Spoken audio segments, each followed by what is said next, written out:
প্রতি বছর রমজানের আগে থেকেই দর্জি বাড়িতে থাকে উপচে পড়া ভিড়। আর দর্জিরা নতুন পোশাকের বায়না নেওয়া বন্ধ করেন রোজার প্রথম 10 দিনের মাথায়। তবে বছর দুয়েক ধরে চিত্রটা পাল্টে গেছে পুরুষের পোশাকের ক্ষেত্রে।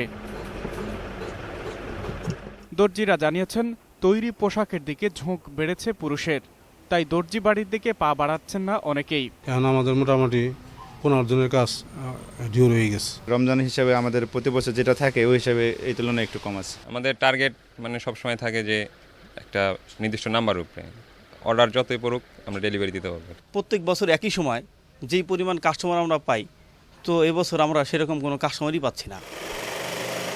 আবার মজুরি বেশি বলে অনেকে ভিড়তে চায় না দর্জি বাড়িতে, এমন স্বীকারোক্তিও রয়েছে দর্জিদের।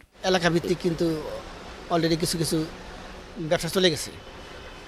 আমাদের ব্যবসা মোটামুটিভাবে ওইভাবে নাই এখন। রেডিমেড প্যান্ট মনে করেন 400-500 টাকায় পাওয়া যায়, কিন্তু সেখানে যদি আপনার 400-500 টাকা যদি একটা কাস্টমারের মজুরি দিতে হয়, এই জন্য কাস্টমার রেডিমেডের উপরে ঝুঁকছে বেশি। প্রায় একই চিত্র রাজধানীর সব দর্জি দোকানে। আকবর হোসেন সুমন, 21 টেলিভিশন, ঢাকা।